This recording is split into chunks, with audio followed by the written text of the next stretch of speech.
Bonsoir, messieurs.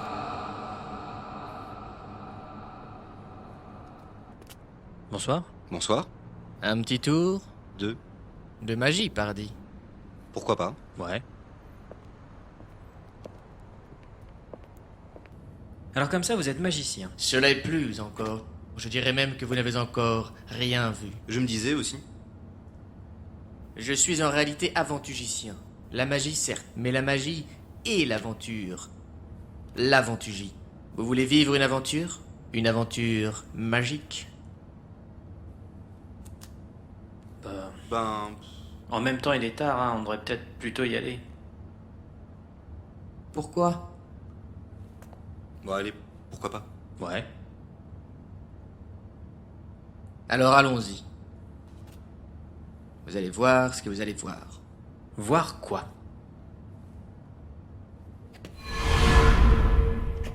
Ah bah ça c'est un peu fort, il est disparu. Oui, enfin, en même temps il est qu'à 2 mètres. C'est déjà pas mal. Oui mais c'est que 2 mètres. Bah, c'est déjà pas mal. Ouais, c'est tout ce que vous avez? Bon.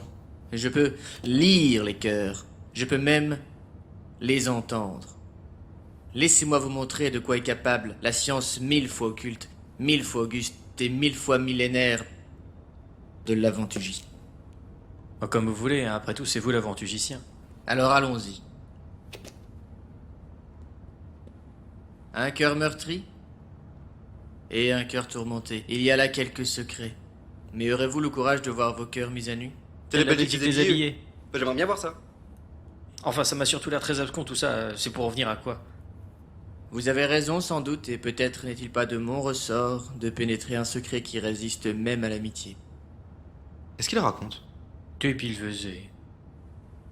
Je vois que ma science n'est plus la bienvenue ici. Il me reste à vous souhaiter, messieurs, le bonsoir. Adieu. But now we come to a period that I call the battle for identity. Lies my grandma told me. Yeah, superstitious devices. Lies my grandma told me. What? Urban mythological rules. Bubble mice, yeah.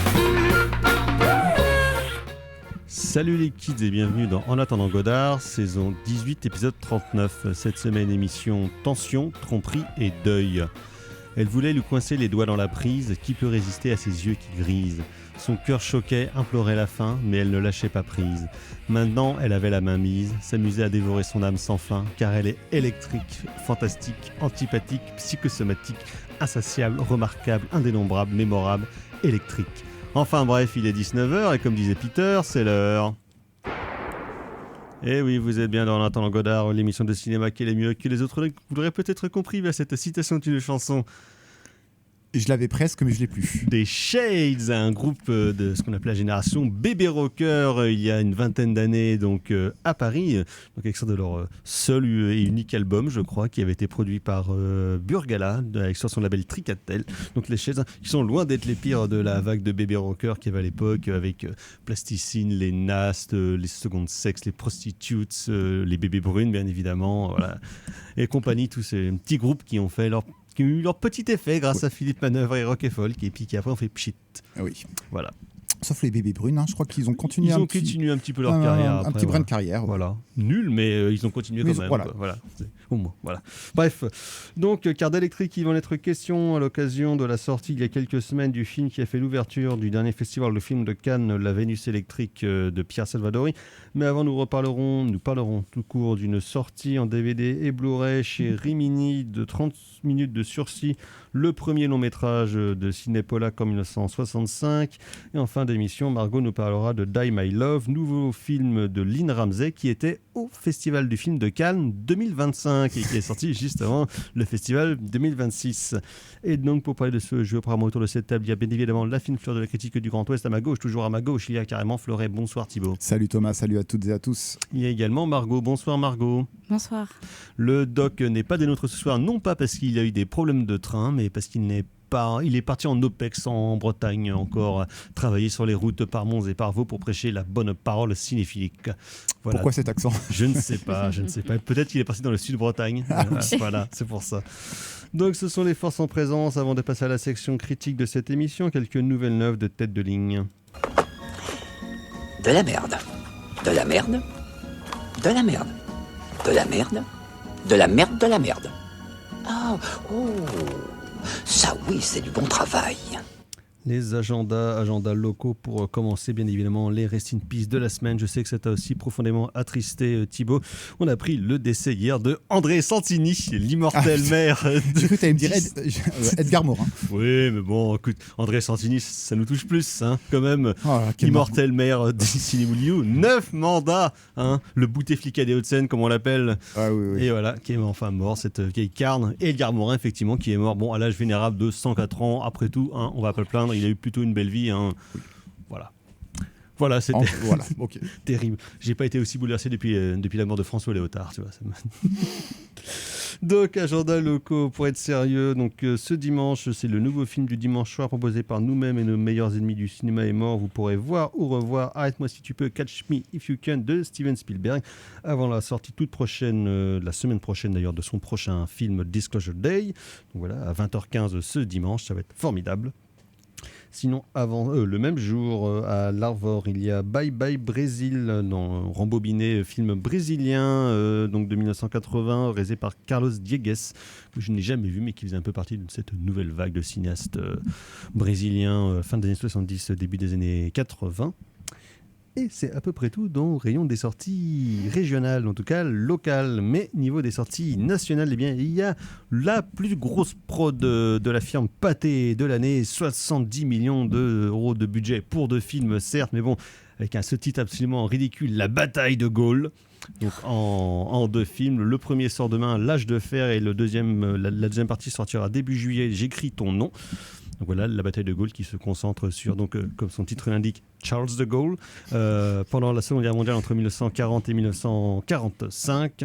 Voilà, avec Simon Abkarian qui joue donc le général de Gaulle. Moi je suis personnellement chaud patate parce qu'on sait très bien qu'on va avoir un énorme film de propagande qui nous dit France baise, ouais, mais avec les premières reviews qui sont un peu mitigées, mais qui du coup me donnent vachement envie parce qu'apparemment c'est des mecs qui parlent de stratégie militaire dans des bureaux devant des cartes pendant 2 heures. Alors ça c'est cool, et ça finit par la bataille de Bir Hakeim, qui est probablement la plus belle bataille sur le front de la guerre du désert, on peut le dire. Et voilà, c'est formidable. Avec en plus, apparemment, le meilleur acteur du film, c'est Benoît Magimel. Mais est-on vraiment surpris ? Voilà. Il y a tout pour moi là-dedans. Ah oui. Voilà, donc nous en reparlerons dans les prochaines semaines aussi. Autrement, il y a un polar, plutôt un thriller film d'enquête avec Roger Dizem et son col roulé avec l'affaire Zanetti. Oui, c'est vrai. Il porte très bien le col roulé en plus, je disais. Oui, voilà. Et souvent, il a les cols roulés. Parce c'est un peu comme Roy Scheider, tu vois, c'est des acteurs à col roulé. Oui. Donc voilà, qui s'appelle l'affaire Zanetti. Dans un tout autre style, il y a le nouveau film Scary Movie avec le retour des frères Wayans qui ne réalisent pas mais qui jouent et scénarisent le truc. Voilà. Visiblement, la chose qui leur fait le plus peur, c'est le wokisme. Il y a beaucoup de vannes en tout cas dans la promo là-dessus. Ça promet encore d'être d'une subtilité toute relative. En même temps, c'est jamais vraiment la subtilité qui les a étouffés, les frères Wayans. Ouais, mais ils ont quand même sorti 2-3 trucs sympas. Oui. Bah, c'est vrai que c'est Keenan Ivory qui a joué dans Le Dernier Samaritain. Par exemple. Damon a joué, ou je crois que c'est Damon qui a joué dans L'Ombre Blanche avec Steven Seagal. Oui, excellent. Il y a un des autres qui a joué avec Darren Aronofsky, mais bon, ça c'est pas dans Requiem for a Dream. Je sais plus c'est lequel, mais bon. Les Wayans, ils sont 5 ou 6 à faire du cinéma. C'est les Baldwin. C'est ça, c'est les Baldwin afro-américains. En plus drôle quand même. Et peut-être en moins creepy. Oui, clairement. Et au moins, ils ont buté personne. Voilà. Et toc. Sinon, il y a un documentaire qui s'appelle En nous, qui n'est pas un documentaire de Cédric Clapiche, mais bien de Juliette Binoche, avec Juliette Binoche, qui parle de la danse. Voilà. Ok. Autrement, il y a une comédie française avec Camille Chamou qui s'appelle Anna et les enfants, réalisée par Jeanne Clavier. Je n'ai pas réussi à trouver si c'était un rapport avec Christian. Peut-être parce que Christian a aussi un frère donc, qui est metteur en scène qui s'appelle Stéphane Clavier. Qui avait fait un film. Qui a fait un film avec Christian Clavier. D'ailleurs, je crois que c'était Lovely. Non, j'allais dire. Il y a quelques temps quand même. Hein. Lovely Rita, mais c'était, je crois que c'était Christian Palu, je sais plus. Oh, on va vérifier. Oui, mais je crois qu'il a tourné que Stéphane et Christian tournaient ensemble, et donc Jeanne Clavier, peut-être aucun rapport. Hein, désolé à elle, hein, si on amalgame. Mais bon, les claviers dans le cinéma, on se dit a priori il n'y en a pas 40.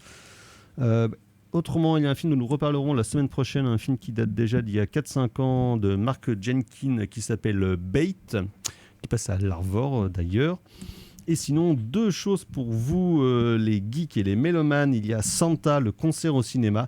Je ne sais pas qui est Santa. Apparemment, c'est quelqu'un qui genre remplit des salles, genre une blonde qui gueule dans un micro et voilà, elle fait un show avec des lumières. Toi, dit vaguement quelque chose parce que je l'ai vu dans Drag Race France. Mais après, de là à connaître ses tubes, bon. Moi, voilà, je pensais que c'était genre un genre de concert de Noël ou. Lovely Rita.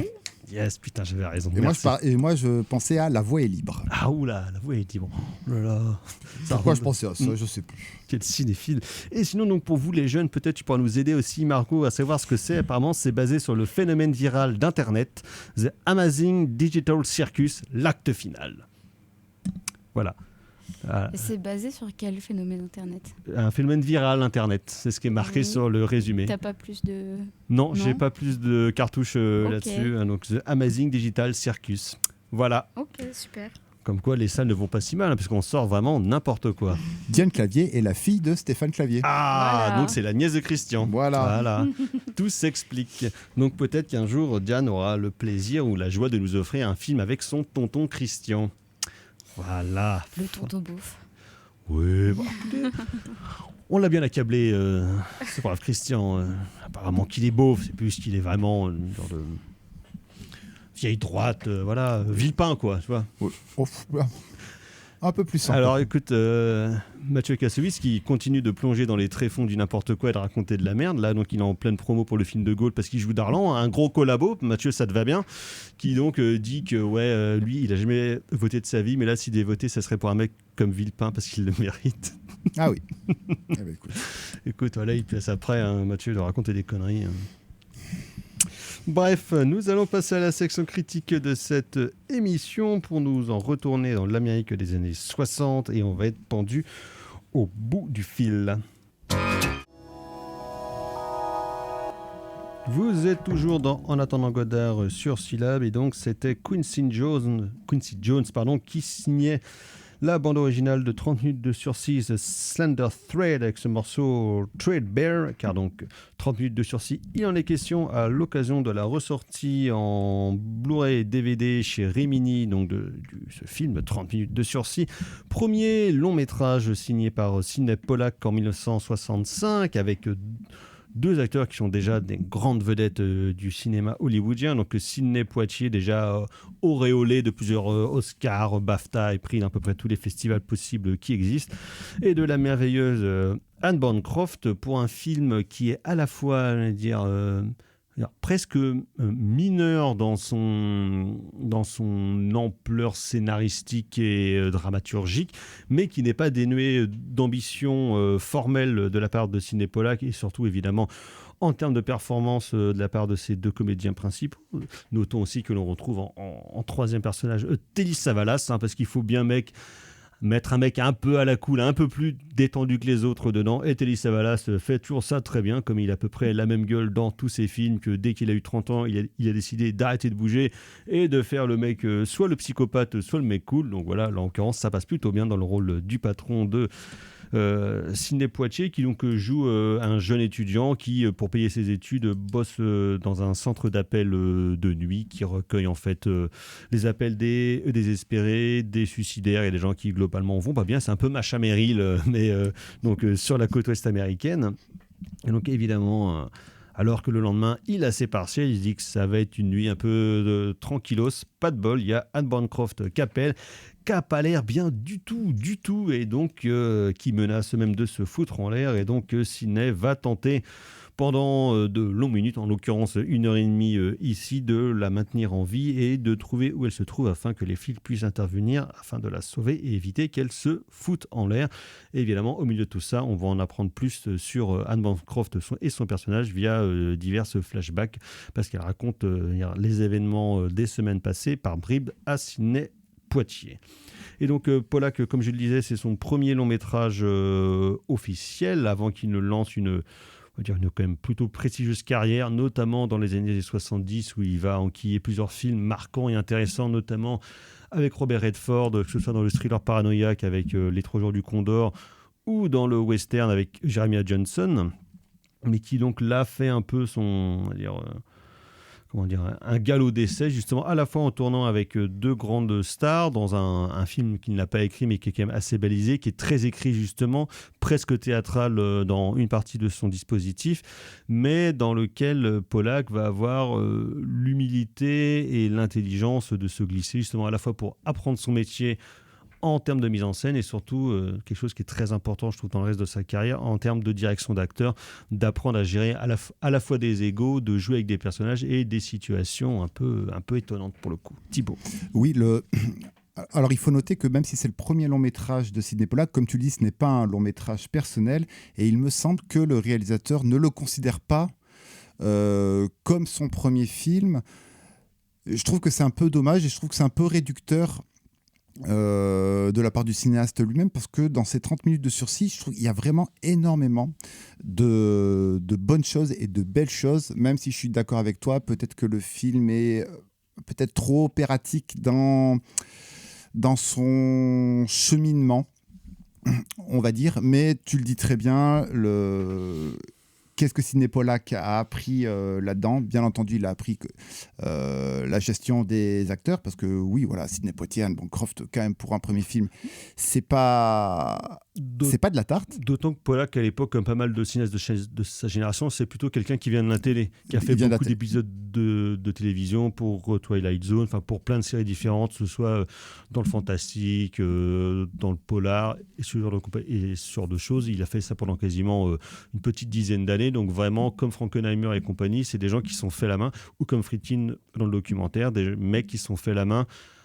par la télévision, où justement tu apprends à tourner vite avec peu de moyens, il faut être efficace tout de suite, ce qui a été une école en tout cas pour tous les cinéastes de sa génération. Et puis tu essayes d'avoir une espèce de sécheresse dans la mise en scène, tu essayes de bien gérer le corps, du moins le placement des acteurs et des actrices dans un espace qui n'est pas assez évident, parce que une grande partie du film se tourne dans donc ce centre d'appel qui n'est mais c'est pas un centre d'appel où on va naviguer de pièce en pièce, on va rester dans la pièce principale. D'autant que surtout ça se passe dans le centre d'appel, mais surtout autour d'un téléphone, parce qu'il ne peut pas vraiment s'éloigner du téléphone, comme il doit rester en ligne constamment avec Bancroft. Et je trouve que c'est une démarche qui me rappelle la démarche un petit peu de Sidney Lumet.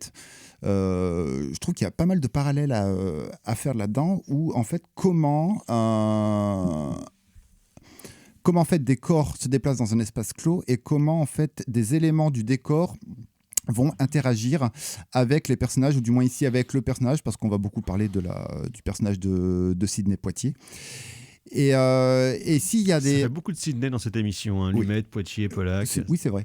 Et du coup, je trouve qu'il y a trois, je pense, il y a trois éléments de décor qui me font vraiment passer qui corroborent un petit peu cette idée de gestion de l'espace. C'est bien entendu, 1, le téléphone, 2, le haut-parleur, qui est extrêmement important parce que la conversation en fait va être mise sur haut-parleur, donc pour que les acolytes de Sidney Poitier qui vont venir petit à petit puissent également écouter la conversation.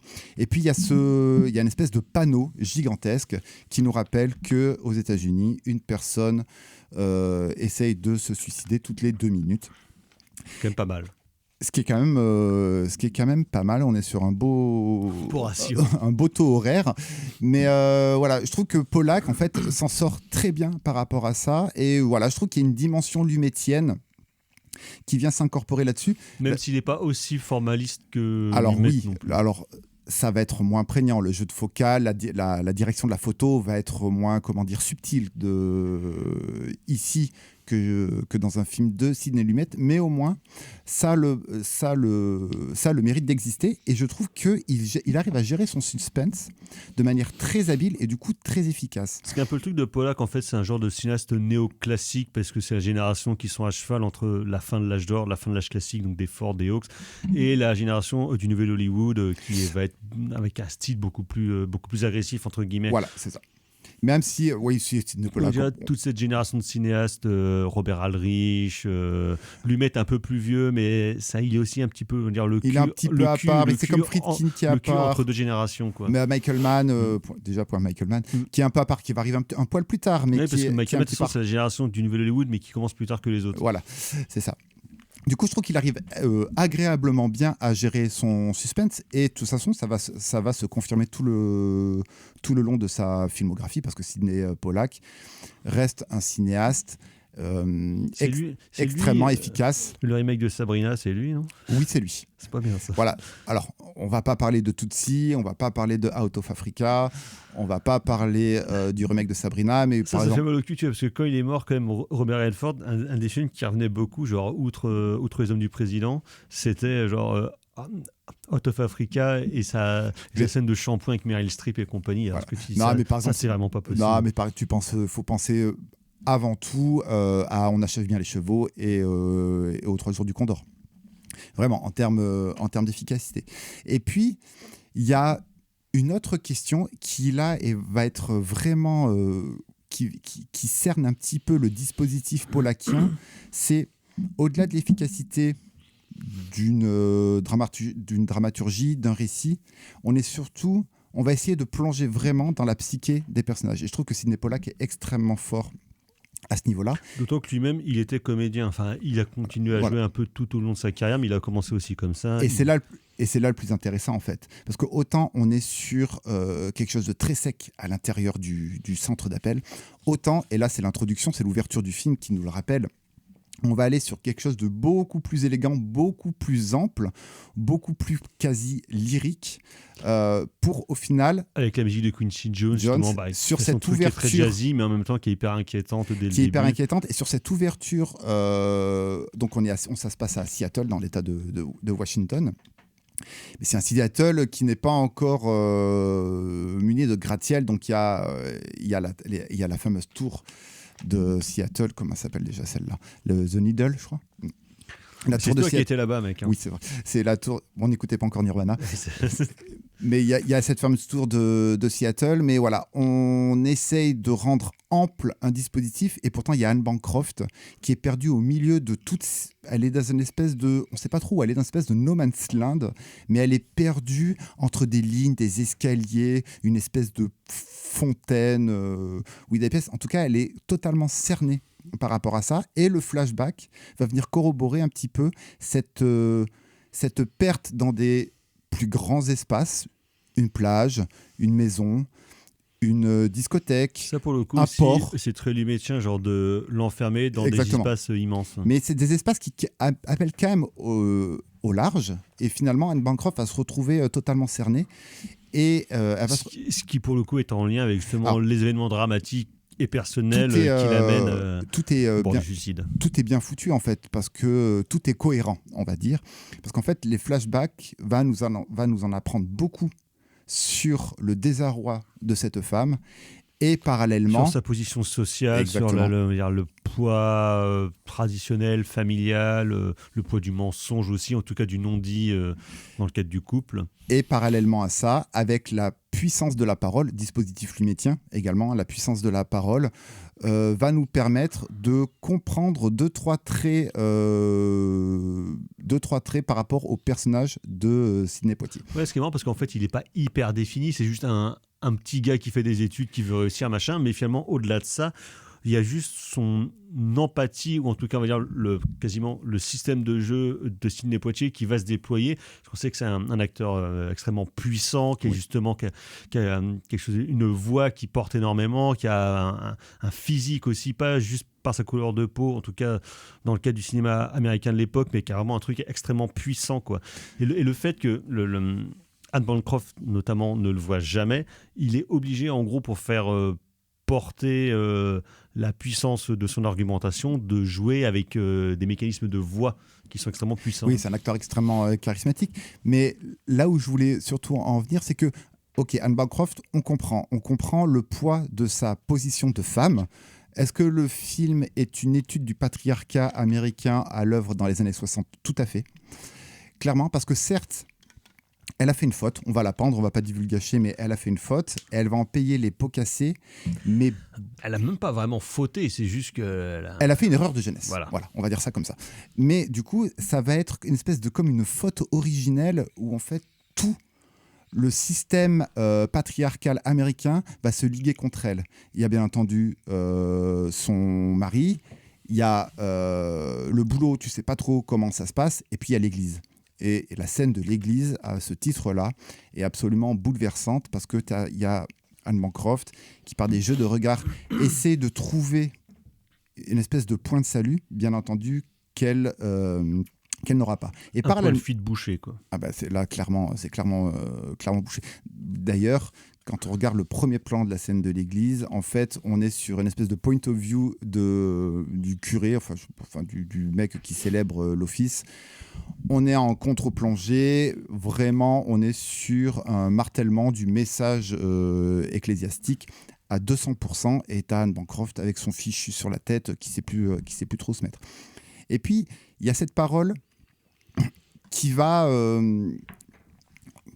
ce qu'elle va raconter, en fait, va venir irriguer la persona de Sidney Poitier. Parce que oui, on voit que c'est un étudiant, on voit que, il paye ses études, mais en fait, au final, comme tu le disais, on n'en sait trop rien. Et il y a une ligne de dialogue, il y a un échange qui est absolument bouleversant et qui va nous en apprendre beaucoup. C'est qu'en fait, Sidney Poitier va dire, oui, mais moi aussi, le système m'accable, moi aussi, je suis dans une position sociale et professionnelle de merde, parce que je suis afro-américain. Et en fait, le film devient passionnant par rapport à cette question des minorités. Et en fait, qui sont ces deux personnages ? Ce sont juste deux personnages qui essayent de survivre dans une société américaine qui n'est pas pour eux, du moins pas encore, et l'a-t-elle déjà été ou le sera-t-elle un jour ? Ça, on ne le sait pas. Oui, parce que le film date de 65, c'est au moment des mouvements des droits civiques. Ça commence à prendre, mais bon... On essaye, on est au balbutiement, mais voilà. Finalement, Sidney Poitier étant lui-même un des porte-parole, justement. C'est ça, de même ce s'il a souvent Hollywood. été dit c'est l'afro-américain de service, tout ça. Oui. Enfin, voilà, tout ça est peut-être à nuancer. On n'est pas là non plus pour disserter sur Sidney Poitier. Mais en tout cas, la manière dont Sidney Pollack prend en compte la trajectoire de ces deux personnages fait que c'est un film sur les minorités américaines. Et ces deux personnages-là, parce que sans trop divulgacher, ils vont quand même se serrer les coudes. Et en fait, ce sont deux héros en puissance. Et ça, c'est ultra puissant. Et ça, du coup, c'est ultra puissant. C'est marrant parce que là, pour le coup, c'est un genre de film en duo. Si on veut être autoriste, Pollack en fera pas beaucoup, en tout cas dans les années 70, ce genre de choses. Au contraire, les films avec Redford, c'est plutôt la figure de l'individualiste, en tout cas de l'individu en lutte contre un système ou contre des systèmes, que ce soit contre la nature et contre les éléments avec Jeremiah Johnson, ou alors contre des systèmes d'oppression, qu'ils soient étatiques ou qu'ils soient mafieux, avec Yakuza, avec Les 3 jours du Condor. C'est vrai qu'il y a Yakuza aussi. Yakuza qui est un super film, c'est avec Mitchum, je crois. Ouais, je crois que c'est ça. Et donc, il y a de ça, mais de toute façon, la décennie 70 étant globalement beaucoup plus pessimiste, la fin des illusions, tout ça, machin, blablabla. Dans les années 60, il y a encore cette illusion de potentiel réconciliation, construction positive du pays qui va évidemment voler en éclats à la fin des années 60. Oui, mais ce qui est intéressant... Mais c'est un peu un des films symptomatiques de toute une production de l'époque où de toute façon les grands studios se pètent la gueule. Il y a plein de petits cinéastes comme ça qui arrivent avec des petits films mais qui portent un discours par le biais aussi évidemment du scénariste du film, mais qui essayent de porter des discours par le biais d'un film de genre, ou en tout cas de films assez normés. Oui, voilà, en fait, est-ce qu'on est dans une série B ici, peut-être ? Je sais pas, parce que je pense... parce qu'il y a quand même les deux restars. Ouais, je pense que Sidney Poitier, il n'était pas gratuit non plus. Non, mais... Même Quincy Jones.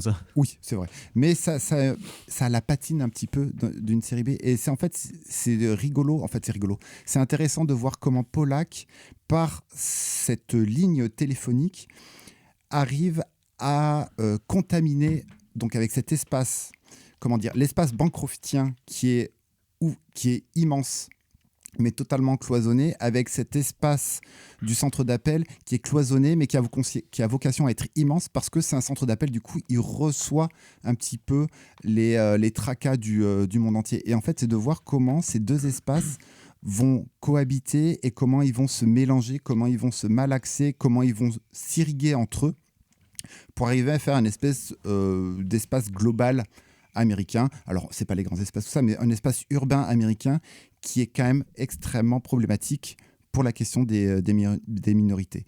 Et puis, il y a un autre point qui est à souligner, et il me semble que dans les années 60, on n'en était pas à ce niveau-là en termes d'écriture de personnages féminins.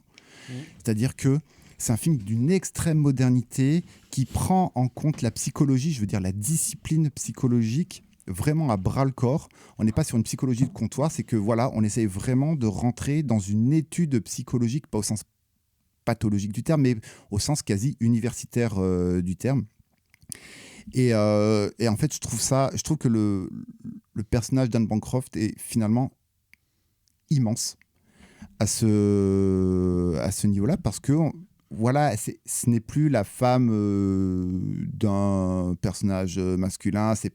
Elle aurait pu être la femme qui attend au port tranquillement et tout, mais pas du tout. Sterling Siliphant, qui avait déjà écrit plusieurs films pour Anne Bancroft, notamment Poursuite dans la nuit de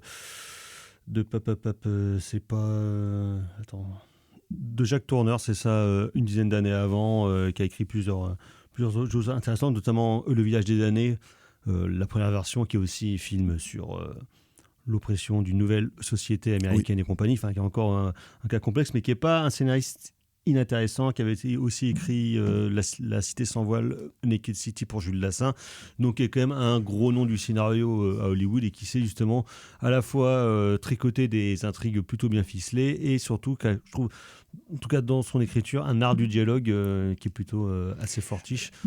Après, il y a ce côté, voilà, les espaces, la psychologie, ok. Et puis, il y a un deuxième film dans ce film, et c'est très étonnant. C'est en fait, ok, on critique, on va dire, une société raciste et patriarcale américaine. Enfin, on met à l'étude une société raciste et patriarcale. On constate une société raciste et patriarcale. Et à côté de ça, il y a un côté, oui, mais quand même, l'État américain essaye de faire quand même son boulot. Et il y a tout un pan du film qui est absolument passionnant, qui participe où du les services publics fonctionnent. Le service, en fait, tu vois la mise en branle, ou du moins la mise en action d'un service public qui essaie de sauver quelqu'un. Et peut-être là l'utopie du film. Ouais, et alors, c'est surprenant parce que tu as l'impression que c'est pas à sa place. Oui. En même temps, c'est totalement à sa place, parce que ça crée du suspense. Entre les opérateurs téléphones, les secours, les flics et compagnie, de repérer un peu où est-ce qu'elle se situe, parce que on va pas géolocaliser son téléphone portable, mais c'est franchement c'est assez hallucinant de voir, parce que l'attention aurait pu, sur le talent des deux seuls acteurs, on aurait pu faire un film sur une conversation téléphonique. Ça, pour le coup, ça aurait été vraiment un dispositif très théâtral. Ouais, voilà. Et puis, ça aurait été extrêmement radical. On aurait pu zapper également les flashbacks, mais ça aurait fait un film... très sec, pour le coup. Trop sec. Donc, OK pour le flashback, pour rentrer dans la psyché. Mais ce côté, rajouter du suspense par une administration qui se met en branle et qui finalement ne va pas vous lâcher, c'est pas que le film est contradictoire, mais c'est que ça fait un film deux salles, deux ambiances. Oui, et du coup, c'est particulier, mais est-ce que ce particularisme participe de la modernité? Peut-être. En tout cas, toutes ces scènes-là sont ultra efficaces. Et puis, je rajouterais, c'est vraiment pour moi, c'est une scène qui, si elle dit beaucoup de choses et en même temps, elle dit pas grand-chose, c'est la scène de la discothèque. Ah oui. Qui, je trouve, super musique, mortelle. Alors, musique exceptionnelle. Et en fait, ils dansent. Donc voilà, on est dans la discothèque. Anne Bancroft, son mari, puis des amis à eux sont assis, boivent un canon. Et puis il y a des jeunes qui font un peu les foufous un peu partout. Et tu vois, des beatniks. T'as Anne Bancroft qui les regarde. Le regard est absolument merveilleux. Elle les regarde, elle n'ose pas. Elle se fait inviter, mais finalement, elle n'ose pas. Elle est totalement perdue. Cette scène-là, franchement, narrativement, ne sert à rien parce qu'elle est totalement inutile. Et en même temps, elle est totalement utile parce qu'elle participe vraiment de cette... de la psychologie du personnage. De cette Anne Bancroft, mais perdue. Vraiment, elle est à ce niveau-là, au sous-sol, mais au sous-sol de la société américaine. Franchement, c'est un petit tour de force. Je trouve ça... Si le film est bancal, il est en même temps bancal et en même temps totalement maîtrisé.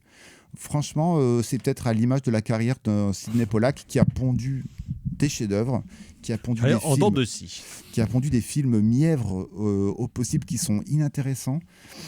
Ça reste quand même un immense cinéaste américain. Et qui a quand même tourné avec Kubrick. Hein, donc voilà, on peut dire que c'est un gars qui a de la résilience. Voilà. Mais franchement, à regarder et bien évidemment à conseiller. Voilà, à redécouvrir. Donc ressorti en DVD et Blu-ray chez Rimini. On va passer à l'actualité des cinémas et on va s'électrifier.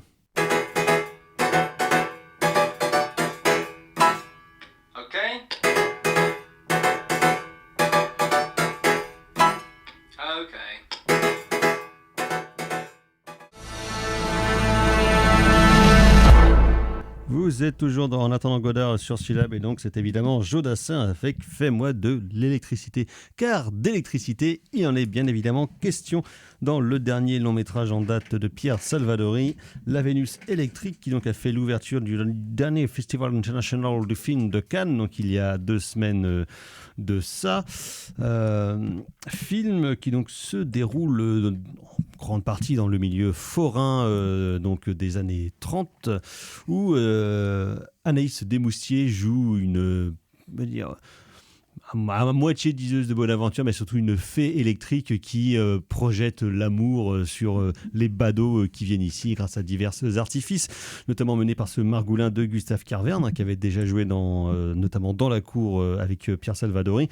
Et un jour, elle tombe sur un gars qui n'a pas l'air en grosse forme, qui est joué par Pio Marmaille, artiste peintre inconsolable et dépressif depuis la mort de sa femme, incarnée par Vimala Pons, et même s'il est aidé par son ami dealer d'art, incarné par Gilles Lelouch. Et Lelouch et Anaïs Desmoustiers vont décider de mener un petit coup pour lui... remettre le facteur sur le vélo, en fait, où Anaïs Desmoustiers va se faire passer pour une voyante qui peut dialoguer avec son épouse décédée. Tout ça est mêlé à partir du moment du film avec des flashbacks qui nous racontent en fait la réalité de la vie de Pio Marmaille et Vimala Pons. En fait, c'est Ghost. Voilà, c'est ça, c'est un peu Ghost. Et avec toujours ce mélange chez Pierre Salvadori qu'on aime beaucoup, qu'on avait laissé en 2022 avec son excellent film pour gosses, La Petite Bande, film absolument merveilleux, parce que Pierre Salvadori, c'est un cinéaste qu'on aime beaucoup, qui a déboulé dans le cinéma au début des années 90 avec son formidable, son 3e film en l'occurrence, qui était les Apprentis, avec Guillaume Depardieu et François Cluzet, à l'époque où François Cluzet était bon acteur et faisait des bons films. Et le drame de Salvadori, il a dit régulièrement, c'est qu'on me dit toujours: votre film est super, mais je préfère Les Apprentis. Et c'est un peu le drame, parce que c'est vrai que Les Apprentis, c'est tellement bien que tout le reste de la carrière de Pierre Salvadori est souvent jugé à l'aune de ce film-là, alors qu'il a continué à faire de très très beaux films, avec toujours cette tonalité, comme on dit, doux-amer, entre un caractère foncièrement dépressif, mais en même temps des purs trucs de comédie, des films dramatiques, mais dramatiques et extrêmement drôles aussi. C'était ça notamment dans un de ses derniers gros succès, qui était justement avec Pio Marmaille et Adèle Haenel en liberté, qui était sorti il y a 5 ou 6 ans.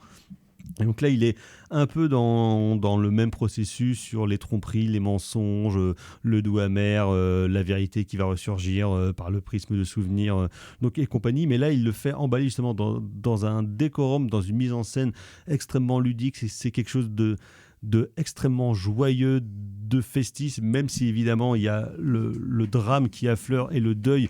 Je trouve qu'il le gère extrêmement bien. Pio Marmaille, qui est un acteur qui les dernières années pouvait un peu énerver, parce que toujours dans les mêmes registres de jeu, dans un bégaiement un petit peu excessif. Là justement, on revient sur des rails où il est extrêmement bon. Gilles Lelouch, écoutez, ce n'est pas la moindre des surprises du film, mais absolument formidable dans le film. Anaïs Desmoustiers un peu en dessous, elle fait son truc un peu globalement comme elle le fait très bien. Et il y a Vimala Pons, où à partir du moment de son apparition, mais c'est pas que ça ne tient pas que à elle, mais c'est parce que l'histoire elle-même, en fait, à partir du moment où des flashbacks arrivent dans l'histoire, le film qui a, je trouve, une entrée en matière un peu pas molle, mais en tout cas un peu plus, on va dire, mollo, quoi. Tranquille. Ouais, tranquille. En fait, à partir de ce moment-là, le film décolle à la fois parce que tous les ressorts narratifs et tous les traits et les fils que Pierre Salvadori a tirés dans son scénario se révèlent et les comédiens prennent aussi de l'ampleur, les personnages aussi, évidemment, et il y a quelque chose là-dedans de très ludique, de très beau, et c'est, je trouve, clairement en France, Pierre Salvadori, un des cinéastes dans l'univers de la comédie qui réussit le mieux ce qu'il veut faire, à la fois parce que c'est un vrai formaliste, c'est quelqu'un, on sent, qui a un goût du gadget, un goût de la belle image, parce que le film en plus est très beau, avec de très beaux décors, hein, quand elle fait ici à Rennes, au Grand 8 Gare Sud, justement, où il y a les décors du film qui sont là-bas, sur tout l'univers de l'art forain des années 20, des années 30.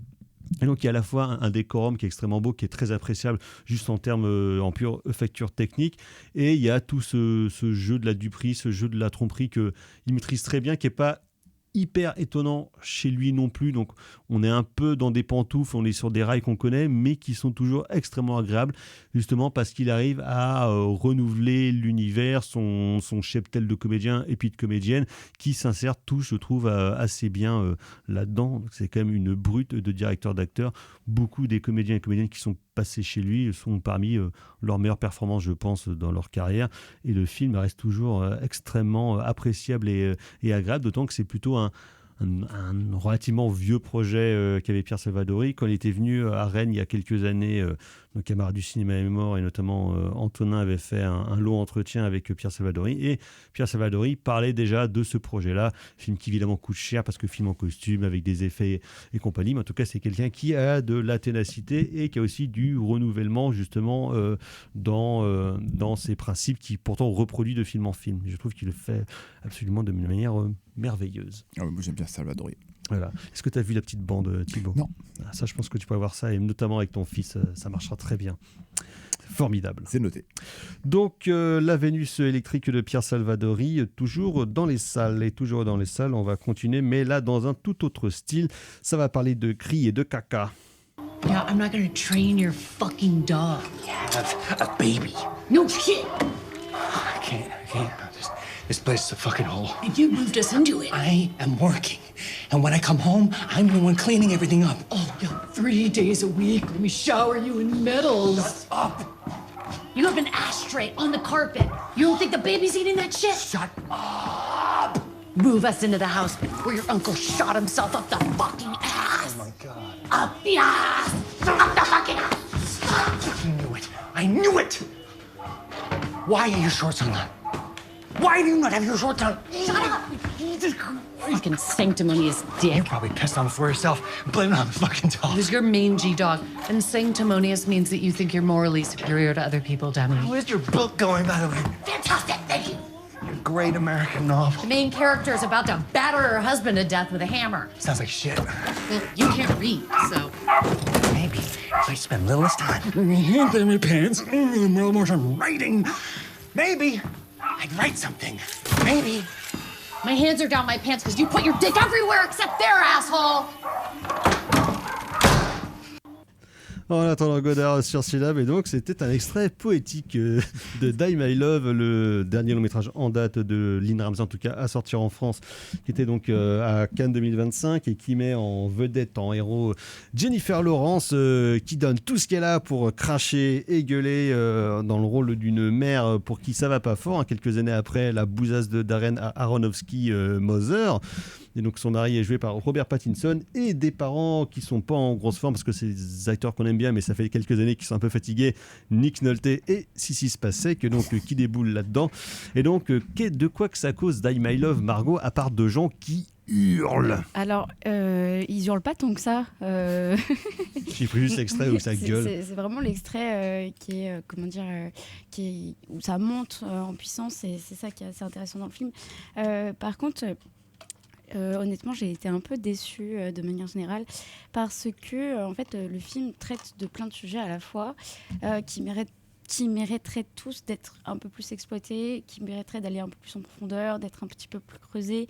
Parce que en fait, ce qui est intéressant, c'est qu'elle est complètement enfermée dans ce mariage, dans cette maison. Enfin, elle n'a rien choisi elle-même. C'est lui qui a récupéré une ancienne maison de son oncle Et donc, ils emménagent ensemble, et puis subitement, elle est enceinte et tout ça. Et en fait... contrairement à ce que je pensais, ça parle pas tant de la maternité, parce qu'en fait, elle s'y retrouve dans cette maternité plutôt bien, et c'est peut-être le seul endroit où en fait elle arrive à être avoir un espace de liberté, et à être un peu plus proche de ce qu'elle aimerait être. Et c'est intéressant, mais c'est vraiment le couple qui bat de l'aile, on va dire ça, poliment. Oui, ça a pas l'air d'aller fort. Non, c'est sûr. Mais là où ça aurait pu être un petit peu plus intéressant, c'est qu'au début, donc avant qu'elle soit enceinte, on les voit, ils sont tous les deux pleins d'énergie. Ils ont un côté un petit peu, oui, on est un couple un peu en marge de la société, on est un petit peu zinzin, on est dans notre bulle et tout ça. Donc, des originaux. Voilà, c'est ça. Il y a un truc un peu électrique qui dure très peu de temps et c'est un petit peu dommage parce que en fait, on ressent moins l'écart entre la vie de couple qui va dans tous les sens et cette vie très rangée avec lui qui travaille, elle qui reste à la maison et qui le vit très mal. Et il y a beaucoup de rapports aussi par rapport à sa sexualité à elle. Et ça, c'est intéressant, mais c'est exploité d'une manière assez étonnante, je trouve. Parce que, lui, ils n'ont plus de rapport sexuel, en fait, tout simplement. Et c'est intéressant de questionner ça, ce rapport à la sexualité, après avoir eu un bébé. Enfin, voilà, c'est des choses dont on parle assez peu, je trouve. Et je trouve que la façon dont c'est présenté, c'est presque plombant en fait. À un moment, on a compris ça, que oui, elle avait des besoins, que ces besoins, de manière générale, pas que sur la sexualité, mais n'étaient pas écoutés, n'étaient pas entendus.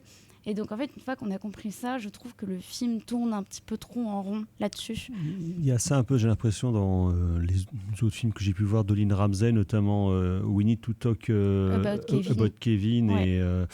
et celui qu'elle avait fait après, A Beautiful Day, You Were Never Really Here, avec Joaquin Phoenix, qui sont des films à la fois qui sont très performatifs, en tout cas, où clairement il y a des grosses performances de comédiens où ça en fait des caisses, ça hurle beaucoup, ça montre que vraiment ça travaille quelque chose de la chair, de la violence, mais où finalement souvent ça va pas plus loin. Je trouve que ces grosses performances là et que elle dans sa mise en scène a un peu tendance à appuyer, être un peu très didactique et au point d'être parfois un peu lourde dans le style, quoi. C'est vrai, il y a quelque chose d'un petit peu de cet ordre-là. Et en fait, dans We Need to Talk About Kevin et dans Die My Love, il y a vraiment cette absence du mari qui est assez intéressante. Mais encore une fois, ça mériterait d'être creusé davantage. Pourquoi il est absent ? Qu'est-ce qui se passe dans sa tête à lui ? Enfin, je trouverais ça d'autant plus fort et percutant si on avait les deux points de vue. On a surtout son point de vue à elle. Et ouais, le film tourne un petit peu en rond. Après, ça reste un film qui est assez beau quand même, qui n'est pas sans qualité. Il y a vraiment beaucoup d'onirisme parce qu'il y a vraiment des moments où on est complètement avec elle et on est dans ce qui se passe dans sa tête. Et donc, il y a une projection très imagée de ce qu'elle fantasme de manière générale. Même si ça peut avoir parfois des côtés de gros sabots, mais par exemple il y a des moments où elle est seule dans la nature, donc il y a des scènes qui sont assez belles, assez lumineuses par rapport à ça. Quand tu parles de ça, ça fait penser à, on en parlait en début d'année dernière, je crois, ou cette année, de Bird, de Andrea Arnold, autre cinéaste anglaise, mais qui a un peu quelques prototypes de mise en scène qui sont un peu pareils, à la fois un truc hyper onirique, très proche de la nature, mais avec des personnages qui sont aussi ultra excessifs, mais si évidemment les finalités et la mise en scène n'est pas vraiment la même, mais il y a des choses qui peuvent se raccorder, et en plus elles sont à peu près la même génération. Oui, il y a des choses qui se touchent par rapport à ça, et encore une fois, ça mériterait d'être un petit peu plus développé, qu'il y ait certaines scènes qui puissent durer un petit peu plus longtemps. Enfin, moi, j'ai été un peu déçue par rapport à ça. C'est quand même un film de quasiment 2 heures. Pourtant, normalement, tu dis 1h50, tu dis normalement, tu as quand même le temps de développer des trucs, quoi. Oui, mais parce qu'en fait, on tourne en rond. Et c'est ça le problème, c'est que sur certaines scènes, on pourrait raccourcir et arrêter de tourner en rond sur cette histoire de libido qui est un peu mise de côté et tout ça, et avancer sur d'autres choses, sur d'autres sujets, avoir des... Parce que en fait, le personnage de Robert Pattinson, à un moment, il est complètement mis de côté. Et après, c'est un peu le propos du film. Mais quelque part, tu peux aussi traiter ça, qu'est-ce que lui, il vit vis-à-vis de sa souffrance à elle. Donc, je trouvais que c'était un petit peu dommage par rapport à ça, par exemple. Et puis, il y a tout tout un rapport aussi à la psychiatrie qui pourrait être encore plus exploité parce que en fait on comprend très vite aussi qu'elle est souffrante et on ne sait pas de quoi. Et moi j'aime bien ces films-là où on ne sait pas d'où vient la souffrance, mais au moins ça pourrait être travaillé. En fait, voilà, il y a plein de choses comme ça, de sujets. Plein de pistes qui sont jamais complètement creusées, qui sont jamais complètement exploitées. C'est pas un peu misérabiliste ? Non, ça va. C'est parce que je me suis dit, ça joue pas du violon non plus. J'ai pas eu ce ressenti-là parce que sinon j'aurais vraiment pas apprécié le film pour le coup. Mais ouais, ça va pas jusqu'au bout des choses, tout simplement en fait. À la fin. D'accord, merci Margot. Donc c'est Die My Love de Lynn Ramsay, encore dans les salles. On va passer au coup de cœur. C'est nul, nul, nul, nul. Aucun goût. No taste. Goût de chiotte. Les coups de cœur, Margot. Alors, c'est un roman de Émile Zola. Et c'est une page d'amour. Donc, ça change du style habituel de Zola. Moi, je lis pas mal Zola parce que, voilà, j'aime bien. Et pour une fois, c'est un peu plus doux. C'est vraiment une page d'amour. Le titre est très significatif. On est porté par une jeune femme qui est veuve et qui tombe amoureuse de son médecin. Enfin, voilà.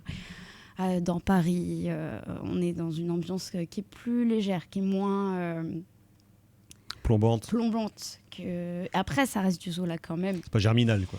Non, ce n'est pas Germinal, et je pense que ça me fait du bien de lire ce genre d'œuvre en ce moment. Voilà. Très bien. J'ai jamais lu d'Émile Zola. J'ai vu les films. Voilà. Moi, je lis pas les livres, j'attends qu'ils soient adaptés au cinéma. Bah oui. Merci Margot. Thibaut. Moi, ça va être un classique, 12 hommes en colère de Sidney Lumet. Voilà, on a parlé de gestion de l'espace, on a parlé de direction d'acteurs, on a parlé de service public qui se met en branle. Voilà. C'est le premier film de Lumet. Premier film de Lumet, voilà. Donc voilà, authentique chef-d'œuvre sur tout autour de ces thématiques-là. Qui a connu un remake, on en parlait en off, par William Friedkin dans les années 90. Voilà, que je n'ai pas vu. Je n'ai pas vu non plus, mais bon, le film après a été multi-adapté au théâtre et compagnie. Parce qu'évidemment, ça s'y prête pour les grosses performances aussi de Henry Fonda. Et l'autre gars qui gueule et qui est genre qui jouait Patton là. Ah, je sais plus, merde. George C. Scott. George dedans aussi, voilà, qui agite son doigt et qui fait peur. Mais bon, bref. Donc, nous sommes en colère. Merci Thibaut. Sinon, moi, dans un tout autre style, ce sera un film japonais de 1984 de Kenji Fukasaku, La Marche de Kamata, qui après tous ces polars ultra vénères des années 70, notamment celui qui a le meilleur titre du monde, Le Cimetière de la Morale, fait là une comédie dans le monde du cinéma et notamment sur le monde des cascadeurs, dans lequel un cascadeur, pour un peu reconquérir le cœur de la femme qu'il aime, va tenter de faire la plus grande cascade de l'histoire quasiment du cinéma japonais. C'est extrêmement enlevé, c'est à la fois extrêmement doux, c'est très violent, c'est extrêmement drôle et c'est absolument formidable. Un des très chouettes films qu'a fait Fukasaku dans cette décennie des années 80, qui est peut-être la décennie la moins connue de sa carrière, mais où il y a toujours de très belles choses à bouffer. T'as confondu George C. Scott avec Lee J. Cobb. Ah merde, Lee J. Cobb, pardon, autant pour moi. Ouais, ces acteurs blancs américains de 50 ans des années 60, c'est tous les mêmes. Hein, c'est boomer là. Oui, voilà, exactement. C'est proto-boomer. Exact. C'est pré-boomer. Eh ben, à propos de boomer, on se retrouvera la semaine prochaine pour parler notamment de la Carolco. Là, croyez-moi que ça va être tout à fait une autre paire de manches. Merci beaucoup Margot, la mise en son de cette émission. Merci Fleuret. Prochaine émission, prochaine édition. À ciao, bonsoir. Salut.